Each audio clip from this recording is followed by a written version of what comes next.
ದೇವರ ನಾಮಕ್ಕೆ ಸ್ತೋತ್ರವಾಗಲಿ.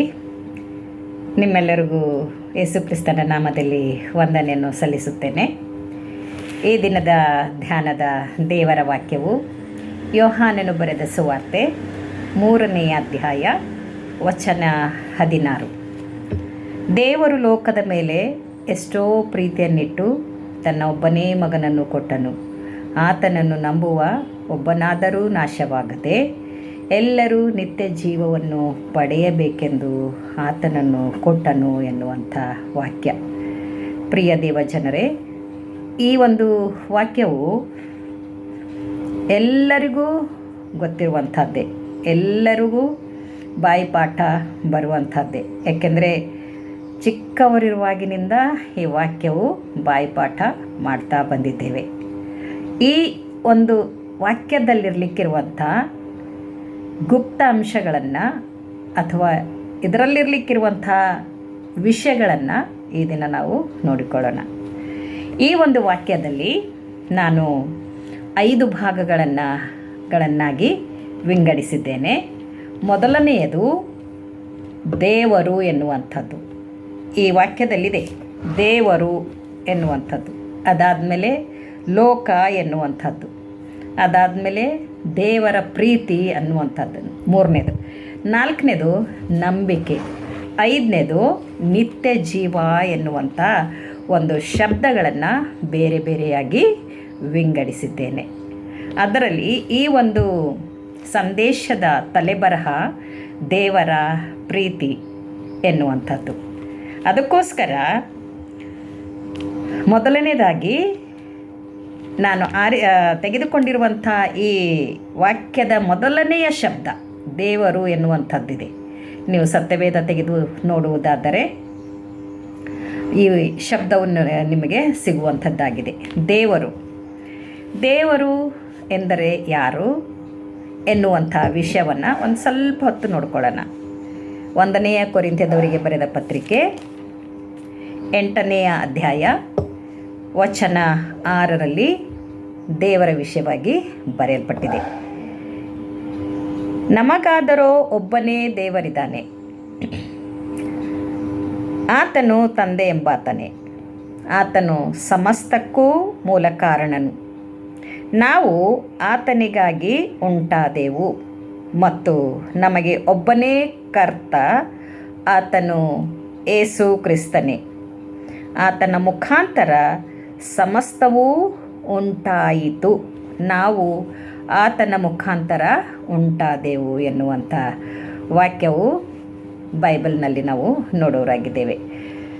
ಪ್ರಪಂಚದಾದ್ಯಂತ ಯಾರಿಗೆ ಕೇಳಿದ್ರು ಅವರೇನು ಹೇಳ್ತಾರೆ? ದೇವರು ಒಬ್ಬನೇ, ಹೆಸರುಗಳು ಬೇರೆ ಬೇರೆ ಇವೆ ಎಂದು. ದೇವನೊಬ್ಬ, ನಾಮ ಹಲವು ಎಂದು. ಆದರೆ ದೇವನೊಬ್ಬ, ಆ ದೇವನು ಯಾರು, ಆ ಹೆಸರುಗಳು ಏನೇನು ಎನ್ನುವಂಥದ್ದು ಲೋಕದ ಜನರಿಗೆ ಮುಚ್ಚುಮರೆಯಾಗಿ ಉಳಿದಿರುವಂಥದ್ದಾಗಿದೆ. ಯಾರು ಈ ಗೂಢಾರ್ಥವನ್ನು ತಿಳಿದುಕೊಂಡಿದ್ದಾರೆ, ಬೈಬಲನ್ನು ಓದಿದ್ದಾರೆ, ಯಾರು ಇದನ್ನು ಅರ್ಥ ಮಾಡಿಕೊಂಡಿದ್ದಾರೆ, ಅವರಿಗೆ ಮಾತ್ರ ಗೊತ್ತು ದೇವರು ಯಾರು, ನಾಮ ಹಲವು ಅಂದರೆ ಆ ಹೆಸರುಗಳು ಯಾವ್ಯಾವು ಎನ್ನುವಂಥದ್ದು ಸತ್ಯವೇದದಲ್ಲಿ ಸ್ಪಷ್ಟವಾಗಿ ಬರೆಯಲ್ಪಟ್ಟಿದೆ. ದೇವರು ಒಬ್ಬನೇ ಇದ್ದಾನೆ, ಆತನು ತಂದೆ ಎಂಬಾತನೇ ಎಂದು. ತಂದೆಯಾದ ದೇವರು, ಯೆಹೋವನಾದ ದೇವರು, ಸನಾತನಾದ ದೇವರು, ಆತನು ಒಬ್ಬಾತನೇ. ಆತನು ಈ ಎಲ್ಲದಕ್ಕೆ ಮೂಲ ಕಾರಣನು ಆತನೊಬ್ಬಾತನೇ ಇದ್ದಾನೆ. ಎಲ್ಲದಕ್ಕೂ ಪ್ರಪಂಚದಲ್ಲಿರಲಿಕ್ಕಿರುವಂಥ ಎಲ್ಲ ವಿಷಯಗಳಿಗೂ ಆತನೊಬ್ಬಾತನೇ ಮೂಲ ಕಾರಣನು ಎನ್ನುವಂಥದ್ದು. ಬೇರೆ ಯಾವುದೂ ಕಾರಣವಿಲ್ಲವೇ ಇಲ್ಲ. ಕೇವಲ ತಂದೆ ಎನ್ನುವಂಥ ದೇವರು, ಆತನು ಎಲ್ಲ ವಿಷಯಗಳಿಗೂ ಮೂಲ ಕಾರಣನು. ಸೃಷ್ಟಿಗೆ ಮೂಲ ಕಾರಣನು ಆತನೊಬ್ಬಾತನೇ. ನಾವು ಉಸಿರಾಡಬೇಕಾದರೂ ಅದಕ್ಕೆ ಮೂಲ ಕಾರಣನು ಆತನೊಬ್ಬಾತನೇ. ನಮಗೆ ಪಂಚಭೂತಗಳನ್ನು ಒದಗಿಸುವುದಕ್ಕೆ ಮೂಲ ಕಾರಣನು ಆತನೇ. ಆತನು ಯೆಹೋವ ದೇವರು, ತಂದೆ ಎಂಬಾತನು. ಆತನು ಸಮಸ್ತಕ್ಕೂ ಮೂಲ ಕಾರಣನು ಎನ್ನುವಂಥ ವಿಷಯವನ್ನು ನಾವಿಲ್ಲಿ ನೋಡೋರಾಗಿದ್ದೇವೆ. ನಾವು ಆತನಿಗಾಗಿ ಉಂಟಾದೆವು. ನಾವು ದೇವರು ನಮ್ಮನ್ನು ಉಂಟು ಮಾಡಿದ್ದಾನೆ, ನಾವು ದೇವರನ್ನು ಉಂಟು ಮಾಡಲಿಲ್ಲ. ಇಲ್ಲಿ ವಾಕ್ಯ ಹೇಳ್ತಾ ಇದ್ದೀನಿ, ಆತನಿಗಾಗಿ ಉಂಟು ಮಾಡಿದ್ದಾನೆ ಅಂತ. ಯಾಕೆ ಆತನಿಗಾಗಿ ಉಂಟು ಮಾಡಿದ್ದಾನೆ ಅಂದರೆ, ಆತನು ಲೋಕವನ್ನು ಪ್ರೀತಿಸಿ ಲೋಕದಲ್ಲಿ ಮನುಷ್ಯರನ್ನು ಉಂಟು ಮಾಡಿ ಅವರನ್ನು ತುಂಬ ಪ್ರೀತಿಸಿದ್ದಾನೆ. ಅದಕ್ಕೋಸ್ಕರ ನಾವು ಆತನಿಗೋಸ್ಕರ ಉಂಟಾಗಿದ್ದೇವೆ ಎನ್ನುವಂಥದ್ದು ವಾಕ್ಯ ಹೇಳ್ತದೆ. ನಮಗಾದರೂ ಒಬ್ಬನೇ ದೇವರಿದ್ದಾನೆ ಅಂತ ಹೇಳುವಂಥದ್ದನ್ನು, ಜಗತ್ತಿನಲ್ಲಿ ವಿಗ್ರಹವು ಏನೂ ಅಲ್ಲವೆಂದು, ಒಬ್ಬ ದೇವರಿದ್ದಾನೆ ಹೊರತು ಬೇರೆ ದೇವರಿಲ್ಲವೆಂದು ಬಲ್ಲೆವು ಎಂದು ನಮಗೆ ಬೈಬಲ್ ಸ್ಪಷ್ಟವಾಗಿ ತಿಳಿಸುತ್ತದೆ. ಅನೇಕರನ್ನು ದೇವರುಗಳೆಂದು ಕರ್ತರೆಂದು ಪೂಜಿಸುವುದುಂಟು, ನಿಜವೇ. ಆಕಾಶದಲ್ಲಿ ಆಗಲಿ ಭೂಮಿಯ ಮೇಲಾಗಲಿ ದೇವರುಗಳೆನಿಸಿಕೊಳ್ಳುವವರಿದ್ದಾರೆ. ನೋಡಿರಿ, ಭಾಳ ಲೋಕದಲ್ಲಿ 36 ಕೋಟಿ ದೇವಾನುದೇವತೆಗಳಿವೆ ಅಂತ ನಾವು ಕೇಳಿಸ್ಕೊಳ್ತೇವೆ. ಆದರೆ ಅವೆಲ್ಲವುಗಳು ದೇವರಲ್ಲ ಎಂದು ಸತ್ಯವೇದವು ಸ್ಪಷ್ಟವಾಗಿ ಹೇಳ್ತಾ ಇದೆ. ಅನೇಕ ಜನರು ನಾನು ದೇವರು ಅಂಥೇಳಿ ಮನುಷ್ಯರೇ ದೇವರುಗಳೆಂದು ಹೇಳಿಕೊಳ್ಳುವುದೂ ಉಂಟು ಎನ್ನುವಂಥದ್ದು ನಾವು ನೋಡ್ತೀವಿ. ಅನೇಕ ಜನರು ಮನುಷ್ಯರನ್ನೇ ದೇವರೆಂದು ಪೂಜಿಸುವುದೂ ಉಂಟು, ಕಾಲಿಗೆ ಬೀಳುವುದೂ ಉಂಟು. ಆದರೆ ಸತ್ಯವೇದ ಹೇಳ್ತದೆ, ಅವ್ಯಾವುವು ದೇವರಲ್ಲ, ಯಾವ ಮೂರ್ತಿ ದೇವರಲ್ಲ, ಯಾವ ವಸ್ತುವು ದೇವರಲ್ಲ, ಯಾವ ಮನುಷ್ಯನು ದೇವರಾಗುವುದಕ್ಕೆ ಸಾಧ್ಯವೇ ಇಲ್ಲ.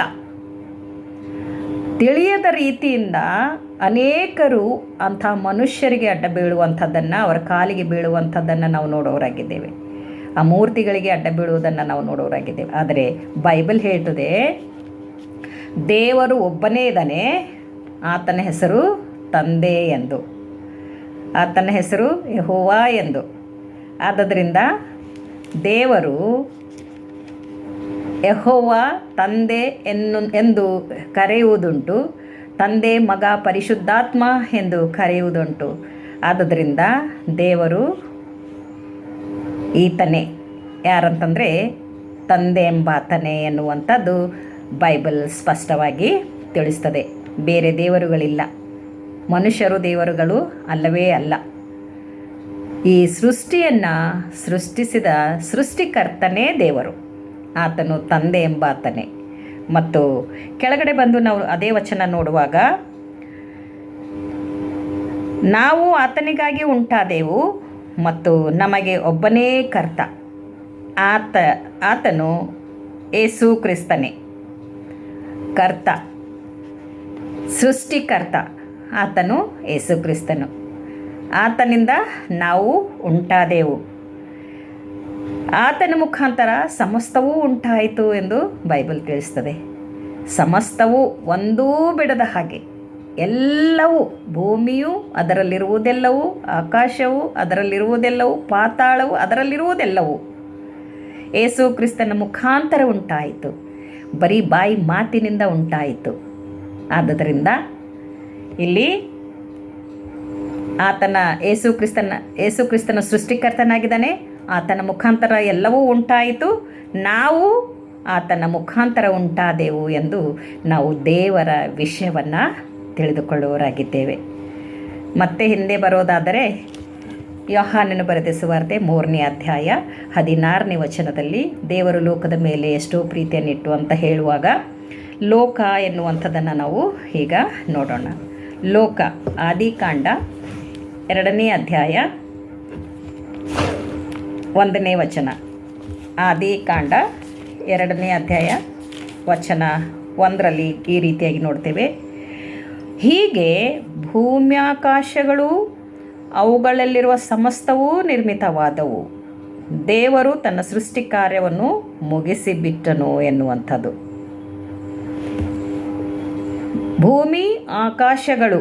ಭೂಮ್ಯಾಕಾಶಗಳು ಅವುಗಳಲ್ಲಿರುವ ಎಲ್ಲವೂ ಉಂಟಾದವು. ಅದೇ ಲೋಕವಾಯಿತು. ಈ ಭೂಲೋಕ, ಪರಲೋಕ ಮತ್ತು ಮರ್ತ್ಯಲೋಕ ಎನ್ನುವಂಥದ್ದನ್ನು ನಾವು ನೋಡುವವರಾಗಿದ್ದೇವೆ. ಭೂಲೋಕದಲ್ಲಿರುವಂಥ ನಾವುಗಳು ನಮಗಿರುವವುಗಳು, ನಮಗೆ ಬೇಕಾಗಿರುವವುಗಳೆಲ್ಲವೂ ದೇವರೇ ಉಂಟು ಮಾಡಿದ್ದಾನೆ.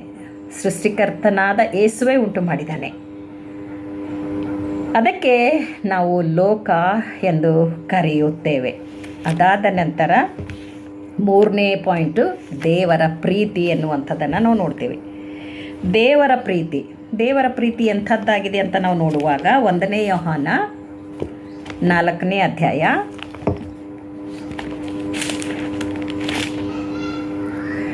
1ನೇ ಯೋಹಾನ 4ನೇ ಅಧ್ಯಾಯ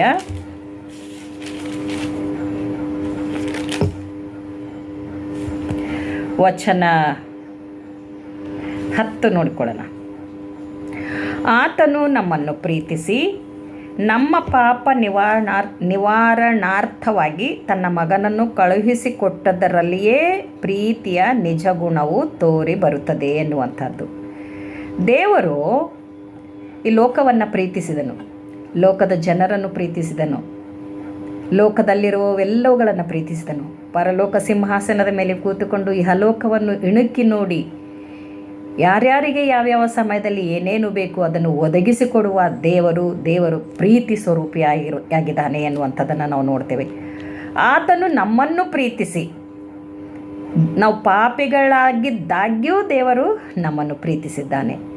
ದೇವರು ಪಾಪವನ್ನು ಹೇಸಿಕೊಂಡಿದ್ದಾನೆ, ಪಾಪಿಗಳನ್ನು ಪ್ರೀತಿಸಿದ್ದಾನೆ. ಈ ಲೋಕದಲ್ಲಿ ಎಲ್ಲರೂ ಪಾಪಿಗಳೇ, ಎಲ್ಲರೂ ಪಾಪ ಮಾಡಿ ದೇವರ ಮಹಿಮೆಯನ್ನು ಹೊಂದದೇ ಹೋಗಿದ್ದ ಕಾರಣ ದೇವರು ನಮ್ಮನ್ನು ಹೇಸಿಕೊಳ್ಳಲಿಲ್ಲ, ಪ್ರೀತಿಸಿದ್ದಾನೆ. ದೇವರು ನಮ್ಮನ್ನು ತುಂಬ ಪ್ರೀತಿಸಿದ್ದಾನೆ. ದೇವರ ಪ್ರೀತಿಗೆ ಬದಲು ಕೊಡಲು ಏನೂ ಇಲ್ಲ. ದೇವರು ನಮ್ಮನ್ನು ಪ್ರೀತಿಸಿ ಏನು ಮಾಡಿದ್ದಾನೆ? ಪ್ರೀತಿಸಿ ಸುಮ್ಮನೆ ಬಾಯಿ ಮಾತಿಂದ ಪ್ರೀತಿ ಅಂತ ಹೇಳಲಿಲ್ಲ. ಪ್ರೀತಿಸಿ ಅಲ್ಲಿ ಕೆಲಸ ಮಾಡಿದ್ದಾರೆ. ಏನಂತ? ನಮ್ಮ ಪಾಪ ನಿವಾರಣಾರ್ಥವಾಗಿ ನಮ್ಮಲ್ಲಿರುವಂಥ ಪಾಪಗಳು ಬಿಡುಗಡೆಯಾಗಬೇಕು, ಸ್ವತಂತ್ರರಾಗಬೇಕು. ನಾವು ಪಾಪದಿಂದ ವಿಮೋಚನೆ ಹೊಂದಬೇಕು, ಪಾಪದಿಂದ ಹೊರಗಡೆ ಬರಬೇಕು, ಪಾಪ ಮಾಡಬಾರ್ದು. ಮಾಡಿದಂಥ ಪಾಪಗಳಿಂದ ನಾವು ಹೊರಗೆ ಬರೋದಕ್ಕೋಸ್ಕರ, ಅದನ್ನು ನಿವಾರಣೆ ಮಾಡೋದಕ್ಕೋಸ್ಕರ, ಆ ಪಾಪಗಳನ್ನು ತೆಗೆದು ಹಾಕುವುದಕ್ಕೋಸ್ಕರ ಏನು ಮಾಡಿದ? ತನ್ನ ಮಗನಾದ ಯೇಸು ಕ್ರಿಸ್ತನನ್ನು ಈ ಲೋಕಕ್ಕೆ ಕಳುಹಿಸಿಕೊಟ್ಟನು. ಆ ಕಳುಹಿಸಿಕೊಟ್ಟದ್ರಲ್ಲೇ ನಿಜವಾಗಿ ದೇವರು ಲೋಕವನ್ನು, ಜನರನ್ನು ಎಷ್ಟು ಪ್ರೀತಿಸ್ತಾನೆ ಎನ್ನುವಂಥದ್ದು ನಮಗೆ ತಿಳಿದು ಬರ್ತದೆ. ನಮ್ಮ ಪಾಪ ನಿವಾರಣಾರ್ಥವಾಗಿ ತನ್ನ ಮಗನನ್ನು ಕಳುಹಿಸಿದ್ರಲ್ಲಿ ಆತನ ಪ್ರೀತಿಯ ನಿಜ ಗುಣ ತೋರಿ ಬರ್ತದೆ. ಈಗ ನಾವು ಲೋಕದಲ್ಲಿ ಯಜಮಾನರನ್ನು ಪ್ರೀತಿಸ್ತೇವೆ, ಮಕ್ಕಳನ್ನು ಪ್ರೀತಿಸ್ತೇವೆ, ಕುಟುಂಬವನ್ನು ಪ್ರೀತಿಸ್ತೇವೆ, ಗೆಳೆಯರನ್ನು ಪ್ರೀತಿಸ್ತೇವೆ, ಬಂಧು ಬಾಂಧವರನ್ನು ಪ್ರೀತಿಸ್ತೇವೆ, ನಮ್ಮ ಸುತ್ತಮುತ್ತಲಿನವರನ್ನು ಪ್ರೀತಿಸ್ತೇವೆ. ಆದರೆ ನಮ್ಮ ಪ್ರೀತಿಯ ನಿಜ ಗುಣ ಹೇಗೆ ತೋರಿಸುತ್ತೇವೆ ಎನ್ನುವಂಥದ್ದು ಪ್ರಶ್ನೆ ನಮ್ಮಲ್ಲಿ ನಾವು ಹಾಕಿಕೊಳ್ಬೇಕು. ಯೇಸು ತನ್ನ ಪ್ರೀತಿಯ ನಿಜ ಗುಣವನ್ನು ತೋರಿಸುವುದಕ್ಕೋಸ್ಕರ ತನ್ನ ಒಬ್ಬನೇ ಮಗನಾದ ಯೇಸು ಕ್ರಿಸ್ತನನ್ನು ಈ ಲೋಕಕ್ಕೆ ಕಳುಹಿಸಿಕೊಟ್ಟನು. ಆತನು ನಮಗೋಸ್ಕರ ಬಲಿಯಾದನು, ನಮಗೋಸ್ಕರ ತನ್ನ ಪ್ರಾಣವನ್ನು ಕೊಟ್ಟನು ಎನ್ನುವಂಥದ್ದು ನಾವು ದೇವರ ಪ್ರೀತಿಯ ವಿಷಯವಾಗಿ ನೋಡುವವರಾಗಿದ್ದೇವೆ. ಅದೇ ರೀತಿಯಾಗಿ ಮುಂದೆ ನಂಬಿಕೆ ಇದು ಯೋಹಾನ 5ನೇ ಅಧ್ಯಾಯ 24ನೇ ವಚನದಲ್ಲಿ ನಾವು ನೋಡೋರಾಗಿದ್ದೇವೆ. ಯೋಹಾನ 5ನೇ ಅಧ್ಯಾಯ 24ನೇ ವಚನದಲ್ಲಿ ಈ ರೀತಿಯಾಗಿ ಹೇಳುತ್ತದೆ: ನನ್ನ ವಾಕ್ಯವನ್ನು ಕೇಳಿ ನನ್ನನ್ನು ಕಳುಹಿಸಿದ ಆತನನ್ನು ನಂಬುವವನು ನಿತ್ಯ ಜೀವವನ್ನು ಹೊಂದಿದ್ದಾನೆ, ಅವನು ತೀರ್ಪಿಗೆ ಗುರಿಯಾಗುವುದಿಲ್ಲ, ಮರಣದಿಂದ ಪಾರಾಗಿ ನಿತ್ಯ ಜೀವಕ್ಕೆ ಸೇರುತ್ತಾನೆ ಎನ್ನುವಂಥದ್ದು. ಇಲ್ಲಿ ದೇವರ ವಾಕ್ಯ ಏನು ಹೇಳ್ತಾ ಇದೆ? ನನ್ನನ್ನು ನನ್ನ ವಾಕ್ಯವನ್ನು ಕೇಳಿ. ಈ ದೇವರ ವಾಕ್ಯ, ಬೈಬಲ್ನಲ್ಲಿರುವಂಥ ವಾಕ್ಯ, ಸತ್ಯವೇದದಲ್ಲಿರಲಿಕ್ಕಿರುವಂಥ ವಾಕ್ಯ ಪ್ರಸಂಗಿಗಳ ಮೂಲಕವಾಗಿರಬಹುದು, ಪಾಸ್ಟರ್ಸ್ಗಳ ಮೂಲಕವಾಗಿರಬಹುದು, ಬಿಷಪ್ಗಳ ಮೂಲಕವಾಗಿರಬಹುದು, ಭಕ್ತರ ಮೂಲಕವಾಗಿರಬಹುದು, ಪ್ರವಾದಿಗಳ ಮೂಲಕವಾಗಿರಬಹುದು, ಪ್ರಸಂಗಿಗಳ ಮೂಲಕವಾಗಿರಬಹುದು. ಈ ಸತ್ಯವೇದದಲ್ಲಿರಲಿಕ್ಕಿರುವಂಥ ವಾಕ್ಯಗಳನ್ನು ಕೇಳಿ ವಾಕ್ಯವನ್ನು ಕೇಳಿ ಈ ಮೊದಲು ಒಂದು ಕೆಲಸ ಮಾಡಬೇಕೇನೆಂದರೆ ಇದು ಮೊದಲು ಕೇಳಬೇಕು. ಅದಾದಮೇಲೆ ಏನು ಮಾಡಬೇಕಂದ್ರೆ ನನ್ನನ್ನು ಕಳುಹಿಸಿದ ಆತನನ್ನು ನಂಬುವವನು. ಯಾರು ಹೇಳ್ತಾ ಇದ್ದಾರೆ ಮಾತು? ಯೆಹೋವ ದೇವರು ಹೇಳ್ತಾ ಇದ್ದಾರೆ, ನನ್ನ ವಾಕ್ಯವನ್ನು ಕೇಳಿ ನನ್ನನ್ನು ಕಳುಹಿಸಿದ ಆತನನ್ನು, ಅಂದರೆ ಯೇಸು ಕ್ರಿಸ್ತನ ಈ ಮಾತು ಹೇಳ್ತಾ ಇದ್ದಾರೆ. ನನ್ನ ವಾಕ್ಯ ಕೇಳಿ, ಇದು ದೇವರ ವಾಕ್ಯ, ಯೇಸು ಕ್ರಿಸ್ತನ ವಾಕ್ಯ. ಈ ವಾಕ್ಯವನ್ನು ಕೇಳಿ ಯೇಸು ಕ್ರಿಸ್ತನನ್ನು ಈ ಭೂಲೋಕಕ್ಕೆ ಯಾರು ಕಳುಹಿಸಿದ್ದಾರೆ ಆತನನ್ನು ನಂಬಬೇಕು. ಯೇಸು ಕ್ರಿಸ್ತನನ್ನು ಈ ಭೂಲೋಕಕ್ಕೆ ಕಳುಹಿಸಿದವರು ಯಾರು? ಯೆಹೋವ ದೇವರು, ತಂದೆಯಾದ ದೇವರು ಈ ಲೋಕವನ್ನು ಪ್ರೀತಿಸಿರುವುದರಿಂದ ತನ್ನ ಮಗನಾದ ಯೇಸು ಕ್ರಿಸ್ತನನ್ನು ಈ ಲೋಕಕ್ಕೆ ಕಳುಹಿಸಿದ್ದಾರೆ. ಅದಕ್ಕೆ ಯೇಸು ಕ್ರಿಸ್ತ ಹೇಳ್ತಾ ಇದ್ದಾರೆ, ನನ್ನ ವಾಕ್ಯವನ್ನು ಕೇಳಿ ನನ್ನನ್ನು ಕಳುಹಿಸಿದ ತಂದೆಯನ್ನು ನಾವು ನಂಬುವುದಾದರೆ ಇಲ್ಲೇನಾಗ್ತಾ ಇದೆ? ನಿತ್ಯ ಜೀವ ದೊರೆಯುತ್ತದೆ ಎನ್ನುವಂಥದ್ದು. ನಿತ್ಯ ಜೀವ, ಅದಕ್ಕೆ ಶಾಶ್ವತವಾಗಿ ಬದುಕುವಂಥ ಒಂದು ವ್ಯವಸ್ಥೆ ಇರುತ್ತದೆ. ಶಾಶ್ವತವಾಗಿ ನಾವು ಅಲ್ಲಿ ದೇವರ ಜೊತೆಗೆ ಇರುವಂಥವರಾಗಿರುತ್ತೇವೆ. ಯೇಸು ಕ್ರಿಸ್ತನ ವಾಕ್ಯ ಕೇಳಬೇಕು. ಯೇಸು ಕ್ರಿಸ್ತನನ್ನು ಈ ಭೂಲೋಕಕ್ಕೆ ಯಾರು ಕಳುಹಿಸಿದ್ದಾರೆ ಆತನನ್ನು ನಾವು ನಂಬಬೇಕು. ಆಗ ನಮಗೆ ನಿತ್ಯ ಜೀವ ಸಿಗ್ತದೆ ಮತ್ತು ತೀರ್ಪಿಗೆ ಗುರಿಯಾಗುವುದಿಲ್ಲ, ಮರಣದಿಂದ ಪಾರಾಗಿ ಜೀವಕ್ಕೆ ಸೇರ್ತೇವೆ. ನ್ಯಾಯ ತೀರ್ಪಿದೆ ಒಂದು ದಿವಸ. ಆ ನ್ಯಾಯ ತೀರ್ಪಿಗೆ ನಾವು ಗುರಿಯಾಗೋದಕ್ಕೆ ದೇವರು ಬಿಡಲ್ಲ. ಯಾಕೆಂದರೆ ನಾವು ಈ ವಾಕ್ಯವನ್ನು ಕೇಳ್ತೀವಿ, ಯೆಹೋವ ದೇವರನ್ನು ನಂಬ್ತೀವಿ, ಯೇಸು ಕ್ರಿಸ್ತನನ್ನು ನಂಬ್ತೀವಿ, ಆತನೇ ಸತ್ಯ ದೇವರು, ನಿಜವಾದ ದೇವರೆಂದು ನಂಬ್ತೀವಿ. ಆವಾಗ ನಮಗೆ ನಿತ್ಯ ಜೀವ ಸಿಗ್ತದೆ. ಆ ನಿತ್ಯ ಜೀವ ಸಿಕ್ಕವರಿಗೆ ಯಾವತ್ತೂ ನ್ಯಾಯ ತೀರ್ಪು ಇಲ್ಲವೇ ಇಲ್ಲ. ಯಾರು ಅಸಡ್ಡೆ ಮಾಡ್ತಾರೆ ಅವರಿಗೆ ನ್ಯಾಯ ತೀರ್ಪು ಉಂಟು. ಅಲ್ಲಿ ನಾನೇನು ಮಾಡಿಲ್ಲ, ನಾನು ತಪ್ಪು ಮಾಡಿಲ್ಲ, ನಾನು ಪಾಪ ಮಾಡಿಲ್ಲ ಅಂತ ಹೇಳೋದಕ್ಕೆ ಸಾಧ್ಯ ಇಲ್ಲ. ಯಾಕೆಂದರೆ ಅಲ್ಲಿ ನಮ್ಮ ಪ್ರತಿಯೊಂದೊಂದು ಪಾಪಗಳು ಬರೆಯಲ್ಪಟ್ಟಿರ್ತದೆ. ಒಂದು ದೊಡ್ಡ ಪಟ್ಟಿ ಇರುತ್ತದೆ. ಆ ಪಟ್ಟಿಯಲ್ಲಿ ಅಲ್ಲಿ ದೇವದೂತರು ಓದುವಾಗ ನಾನು ಅದನ್ನು ಮಾಡಿಲ್ಲ ಅಂತ ಹೇಳೋದಕ್ಕೆ ಸಾಧ್ಯ ಇಲ್ಲ. ಅಲ್ಲಿ ನ್ಯಾಯಾಧೀಶನು ಕೂತಿರ್ತಾನೆ. ಆ ನ್ಯಾಯಾಧೀಶನ ಮುಂದೆ ನಾವು ತಪ್ಪು ಮಾಡಿಲ್ಲ, ಪಾಪ ಮಾಡಿಲ್ಲ ಅಂತ ಹೇಳೋದಕ್ಕೆ ಸಾಧ್ಯವೇ ಇಲ್ಲ. ಅಲ್ಲಿ ನ್ಯಾಯ ತೀರ್ಪಾಗ್ತದೆ. ಆದರೆ ವಾಕ್ಯವನ್ನು ಕೇಳಿ ದೇವರನ್ನು ನಂಬುವವರಿಗೆ ಆ ನ್ಯಾಯ ತೀರ್ಪು ಇಲ್ಲ. ಮತ್ತು ಮರಣದಿಂದ ಪಾರಾಗಿ ಜೀವಕ್ಕೆ ಸೇರಿದರೆ ಯಾವ ಮರಣ? ಆತ್ಮಿಕ ಮರಣ. ಆತ್ಮಿಕ ಮರಣ ಇಲ್ಲ. ಈ ದೇಹ ಸಾಯ್ಬೋದು, ಆತ್ಮಕ್ಕೆ ಮರಣ ಇಲ್ಲ. ಆತ್ಮ ನಿತ್ಯವಾಗಿ ಬದುಕುವಂಥದ್ದಾಗಿದೆ. ಅದು ದೇವರ ಜೊತೆ ಬದುಕುವಂಥದ್ದಾಗಿದೆ. ಅದಕ್ಕೆ ನ್ಯಾಯ ತೀರ್ಪು ಇಲ್ಲ. ಆದುದರಿಂದ ನಾವು ಈ ವಾಕ್ಯವನ್ನು ಕೇಳಬೇಕು, ದೇವರನ್ನು ನಾವು ನಂಬಬೇಕು. ದೇವರೇ ನಿಜವಾದ ದೇವರು, ಆತನು ಸತ್ತು ಹುಣಲ್ಪಟ್ಟು ತಿರುಗಿ ಎದ್ದಂಥ ದೇವರು. ತಂದೆಯು ಒಬ್ಬನೇ, ಆತನು ದೇವರು ಒಬ್ಬನೇ, ಆತನು ತಂದೆಯಾದ ದೇವರು ಎನ್ನುವಂಥದ್ದನ್ನು ನಾವು ನಂಬುವುದಾದರೆ ನಾವು ನಾಶವಾಗುವುದಿಲ್ಲ, ತೀರ್ಪಿಗೆ ಗುರಿಯಾಗುವುದಿಲ್ಲ, ಮರಣದಿಂದ ಪಾರಾಗಿ ಜೀವಕ್ಕೆ ಸೇರುವಂಥವರಾಗಿದ್ದೇವೆ. ಆದುದರಿಂದ ದೇವರು ಈ ವಾಕ್ಯಗಳನ್ನು ನಮಗುತ್ತಮ ರೀತಿಯಾಗಿ ಅನುಗ್ರಹಿಸಿದ್ದಾನೆ. ದೇವರು ನಮಗೆ ಕೊಟ್ಟವರಲ್ಲಿ ನಾವು ಯಾರನ್ನೂ ಕಳೆದುಕೊಳ್ಳದೆ, ನಿನ್ನ ಕೆಲಸ, ನನಗೆ ಕೊಟ್ಟಿರುವಂಥ, ನಿಮಗೆ ಕೊಟ್ಟಿರುವಂಥ ಕೆಲಸ ಈ ಲೋಕದಲ್ಲಿ ನರಕಕ್ಕೆ ಹೋಗುವಂಥ ಜನರನ್ನು ತಪ್ಪಿಸಿ ನಿತ್ಯ ಜೀವಕ್ಕೆ ಸೇರಿಸುವ ಕೆಲಸ ನಮಗೆ ಕೊಟ್ಟಿರುವುದರಿಂದ ದೇವರ ಮಕ್ಕಳಿಗೆ, ದೇವರ ಭಕ್ತರಿಗೆ, ದೇವರ ಸೇವಕರಿಗೆ, ದೇವರನ್ನು ನಂಬಿದವರಿಗೆ ಕೊಟ್ಟಿರುವುದರಿಂದ ಆ ಕೆಲಸವನ್ನು ಮಾಡುವುದಕ್ಕೆ ನಾವೆಲ್ಲರೂ ಸಿದ್ಧರಾಗಿ ದೇವರ ಸುವಾರ್ತೆ ಸಾರಿ ಅನೇಕ ಜನರನ್ನು ನರಕದಿಂದ ತಪ್ಪಿಸಿ ನಿತ್ಯ ಜೀವಕ್ಕೆ ಸೇರಿಸುವವರಾಗಿರೋಣವೇ. ದೇವರು ಈ ವಾಕ್ಯವನ್ನು ಆಶೀರ್ವದಿಸಲಿ, ನಿಮ್ಮೆಲ್ಲರನ್ನು ಆಶೀರ್ವದಿಸಲಿ. ಆಮೇನ್.